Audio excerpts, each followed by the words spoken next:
جنات کی برات نفر من الجن فقالوا ان سمعنا قرانا عجبا 10 سے کم ہی تھے جب وہ مکہ میں آئے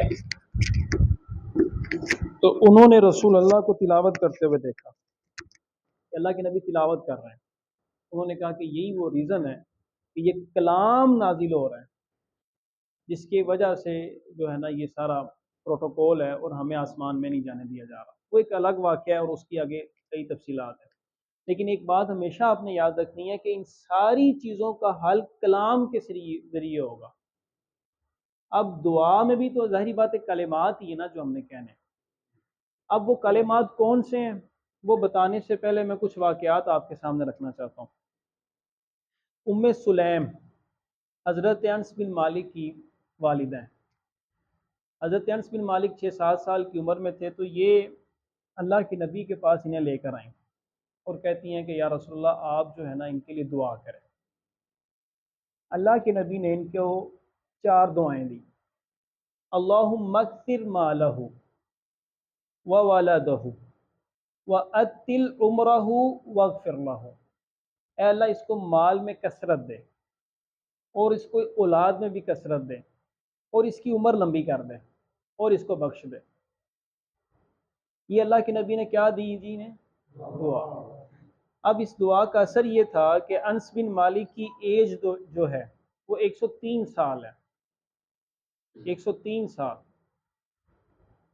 تو ان کی عمر تو لمبی ہو گئی. اس کے بعد ان کی اولاد میں تقریباً 80 لڑکے تھے اور 2 لڑکیاں تھیں. اور ان کی اولاد جو ہے وہ کسی خاص ایک عورت سے نہیں ہے, کئی قسم کی لونڈیاں اور وہ پھر ایک سسٹم جس طرح عرب کا ہوتا ہے.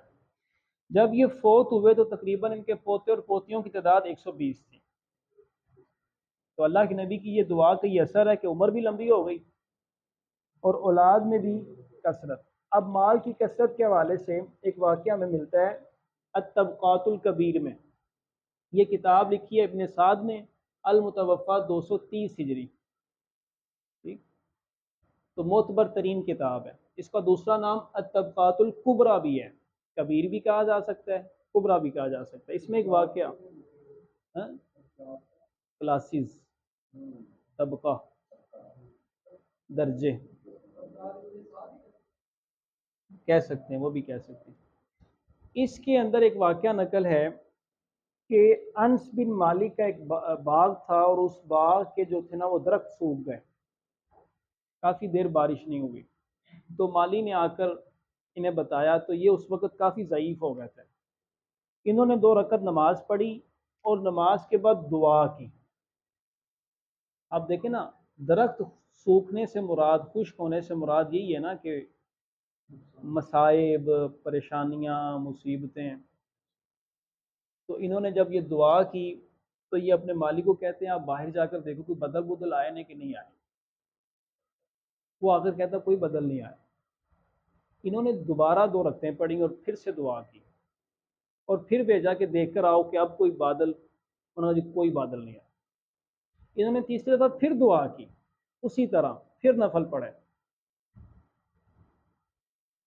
تو مالک کو کہتے ہیں اب جا کے باہر دیکھیں. تو وہ کہتا ہے ایک چھوٹا جا ٹکڑا آیا ہے بدلی جی. تو وہ کہتے ہیں بس اب میری دعا قبول ہو گئی.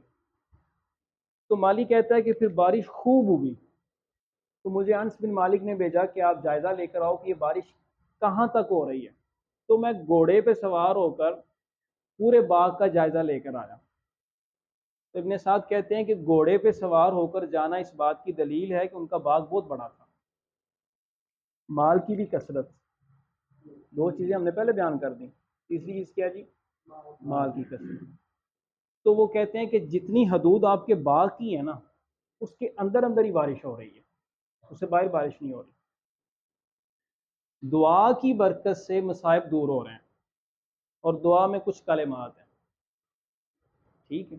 اور ایک عجیب چیز مجھے ملی وہب بن منبہ کے بارے میں. بڑے مشہور تابعی ہیں, انہوں نے ڈائریکٹ دین سیکھا ابو ہریرہ سے, عبداللہ بن عباس, چوٹی کے صحابہ ہیں دونوں. یہ کہتے ہیں, ان سے روایت کرتے ہیں داؤد بن قیس. یہ کہتے ہیں کہ وہب بن منبہ جو تھے انہوں نے 92 قدیم صحیفے بھی پڑھے ہوئے تھے، 4 آسمانی کتابوں کے علاوہ مزید 92 قدیم صحیفوں کا بھی ان کے پاس علم تھا۔ اب وہ صحیفے اس وقت ایگزسٹ نہیں کرتے۔ اب ظاہری بات ہے کہ یہ تابعی ہیں، ہمارے اسلاف میں سے ہیں، اس وقت کہاں کہاں کیسے کیسے کتب خانوں میں جا کر انہوں نے وہ علم حاصل کیا۔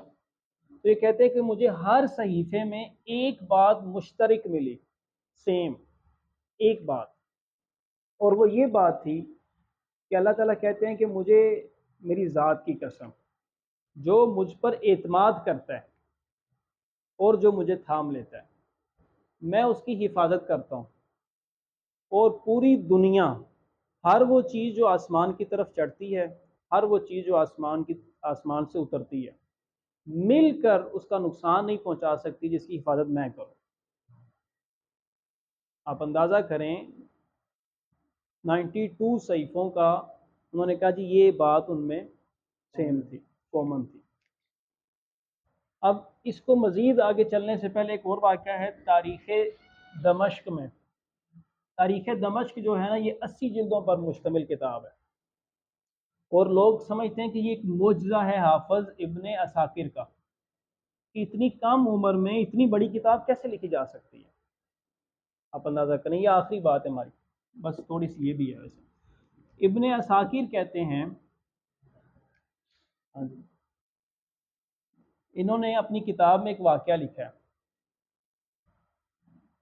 اور یہ تقریباً 12ویں صدی کی لکھی گئی کتاب ہے، اور جتنی بھی تاریخ ہے دمشق کی جو ابھی آپ پڑھیں گے وہ اسی سے ڈرائیو ہے، یعنی یہ تاریخ کا بنیادی سورس ہے یہ والی کتاب، اور یہ ساری عربی میں ہے، اس کا اردو میں ابھی تک ترجمہ نہیں ہوا۔ 1,00,000 روپے تقریباً اس کی جو ہے نا وہ ان 80 جلدوں کی قیمت ہے اس کتاب کی۔ ابن عساکر کہتے ہیں کہ ایک شخص تھا جو دمشق سے زیدانی تک لوگوں کو اپنے گھوڑے پر سوار کر کے نا چھوڑنے جایا کرتا تھا۔ وہ مجھے ایک دن واقعہ سناتا ہے، وہ کہتا ہے کہ میں نے ایک دن ایک بندے کو اپنے پیچھے بٹھا لیا اور میں نے اس کو چھوڑنا تھا زیدانی تک، تو جس رستے کا مجھے علم تھا میں نے اسے کہا کہ میں اس رستے سے تمہیں لے کر جاؤں گا۔ اس نے کہا نہیں، آپ نا یہ والا رستہ نہیں بلکہ یہ والا راستہ اختیار کریں، کیونکہ یہ راستہ جو ہے نا وہ جلدی ہمیں اپنی منزل تک پہنچا دے گا نا۔ جی مینوں نہیں پتا اس رستے کا۔ تو اس نے کہا جی نہیں، آپ میرے کہنے پر ایک دفعہ چلیں، یہ بالکل محفوظ ہے۔ وہ کہتا جی میں نے گھوڑا اس طرف کر دیا یا گدھا۔ تو جب آگے گیا تو بیابان جنگل، اور وہاں کوئی نہیں، اور وہاں جو لاشیں ہیں، بلکہ لاشیں بھی نہیں، جو کھوپڑیاں کئی تعداد میں وہ بکھری ہوئی تھیں۔ تو میں ڈر گیا، میں نے اپنے گدھے کو روکا اور میں نے کہا میں نے اس سے آگے نہیں جانا، میں یہاں سے واپس جاؤں گا۔ وہ کہتا ہے اتنے میں اس نے کیا کیا کہ اس نے تلوار نکالی، خنجر نکالا اور مجھ پر حملہ کر دیا۔ میں نے بھاگنا چاہا لیکن میں نہیں بھاگ پایا۔ اب وہ پتہ نہیں کون تھا، اس کی کوئی دشمنی تھی، کوئی پتہ نہیں، لیکن وہ مجھے قتل کرنا چاہتا تھا۔ میں نے اس سے کہا کہ آپ میرا گدھا بھی رکھ لو، میرے پیسے بھی رکھ لو، لیکن میری جان چھوڑ دو، میری جان بخش دو۔ اس نے کہا جی نہیں۔ تو کہا جی میں نے اس سے ٹائم لیا کہ مجھے آپ 2 رکعت نماز پڑھنے رہے۔ تو میں نے 2 رکعت نماز پڑھی، اور کہہ رہے ہیں کہ 2 رکعت نماز میں نے کوئی خشوع خضوع کے ساتھ نہیں پڑھی، موت کا ڈر ہو تو بندہ، اور کہتے ہیں مجھے کوئی دعا ذہن میں نہیں آ رہی، میں کیا کہوں، کیا کون سے کلمات سے اللہ سے میں پناہ مانگوں۔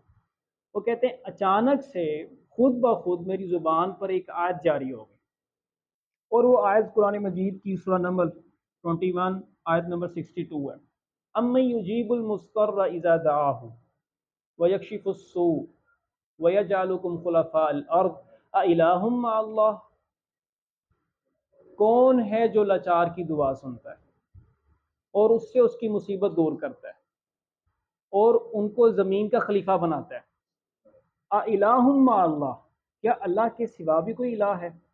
وہ کہتے ہیں جب میں نے یہ دعا پڑھی، ایک سفید گھڑ سوار بجلی کی طرح آیا اور اس نے خنجر جو ہے نا اس شخص کے پیٹ میں کھوپ دیا، اور وہ جو سانس کھینچ رہا تھا نا اوپر، وہ اوپر ہی رہ گیا، یعنی اس کا سانس بھی پورا نہیں ہوا، اتنی جلدی اس نے اس کو قتل کر دیا۔ میں نے کوئی سمجھ نہیں آئی یہ بندہ کون ہے، کتوں آیا ہے۔ میں نے اپنا گدھا پکڑا اور میں ڈرا ہوا تھا اور میں وہاں سے بھاگ گیا۔ سر سمجھ کیا آئی کہ کلمات کے ذریعے اللہ تعالیٰ اپنے خاص بندوں کی حفاظت کرتے ہیں۔ اس کی دلیل قرآن میں بھی ہے، سورہ طارق میں اللہ تعالیٰ کہتے ہیں کہ ہم نے فرشتوں کی یہ ڈیوٹی لگائی ہوئی ہے کہ وہ اپنے بندوں کی کیا کریں، حفاظت کریں۔ سعد بن ابی وقاص کہتے ہیں، صحیح بخاری میں حدیث ہے 4054 نمبر 54 نمبر، کہ ہم نے غزوہ احد میں دیکھا کہ اللہ کے نبی کے دائیں اور بائیں دو گھڑ سوار اس طرح کے تھے جنہیں آج سے پہلے ہم نے کبھی نہیں دیکھا، اور وہ بڑے جوش کے ساتھ لڑ رہے تھے۔ نہ ہم نے اس سے پہلے کبھی انہیں دیکھا، نہ اس کے بعد انہیں دیکھا۔ تو ظاہری بات ہے سر وہ کون تھے؟ پھر وہ فرشتے تھے۔ اور فرشتوں کے بارے میں قرآن مجید میں سورہ انفال میں بڑا انٹرسٹنگ واقعہ ہے کہ شیطان ایک انسان کی شکل میں ابو جہل کے پاس آ کر کہتا ہے کہ آج لا غالب لکم اليوم، بدر کے دن آج تم پر کوئی غالب نہیں آئے گا، تم نکلو، میں تمہارے ساتھ ہوں، انی جار لکم، میں تمہارا رفیق ہوں۔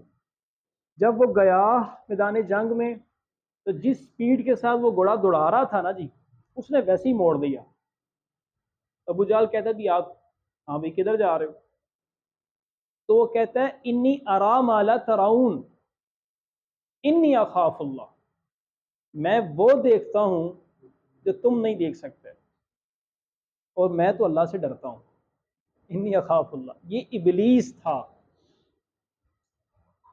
اور وہ ڈر کے بھاگ گیا۔ کیا دیکھا اس نے؟ فرشتوں کا نزول۔ سر یہ باتیں سمجھنے والی، وہ صحابی جو بھاگ کر آیا، صحیح بخاری اور مسلم میں حدیث ہے، اس نے کہا یا رسول اللہ میرے ساتھ یہ واقعہ ہوا ہے کہ جیسے میں قرآن پڑھنا شروع کرتا تھا میرے گھوڑے نے بلکنا شروع کر دیا، اور قریب میرا بچہ تھا، اس کو وہ نقصان پہنچانے والا تھا۔ میں قرآن بند کرتا ہوں تو وہ ٹھیک ہو جاتا ہے۔ جب میں نے باہر نکل کے دیکھا تو آسمان تک ایک نورانی لائٹ میں نے دیکھی، روشنی نور کی، تو میں ڈر گیا، اور میں نے یہ واقعہ آپ سے ہی شیئر کیا اور کسی سے شیئر نہیں کیا۔ تو اللہ کے نبی کہتے ہیں اگر تو ساری رات قرآن پڑھتا رہتا تو وہ فرشتے تیرا قرآن سنتے رہتے، اور صبح سارے مدینہ کے لوگ ان کا دیدار کر لیتے۔ آپ اندازہ کریں۔ اور صحیح حدیث میں آتا ہے کہ اللہ تعالیٰ روح زمین پر کوئی آواز، روح زمین پر اللہ تعالیٰ کوئی بھی آواز کان لگا کر نہیں سنتے ماں سوائے قرآن کے۔